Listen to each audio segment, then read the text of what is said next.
Back to school means back to meal prepping routine, so I thought I'd show you how I make sous vide egg bites every week. This is one of my favorite meal prepped breakfasts. Starting out with 8 eggs. These are farm fresh, so I'm cracking them into another bowl first. If you know, you know. And then spinach. I weigh it, so I make sure that I'm actually getting a decent amount of spinach in there. And I blend all this up because I don't want spinach chunks.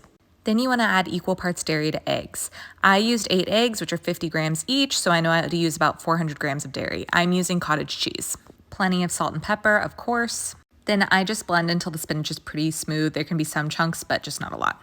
My favorite jars for sous vide are Weck jars. I love these because you don't have to worry about the lids being too tight. They are awesome. I'm doing bacon and goat cheese as add-ins to my egg bites. So 1 piece of bacon for each one. Unfortunately, I was 1 short, so there's 1 sad egg bite in this week's meal prepping.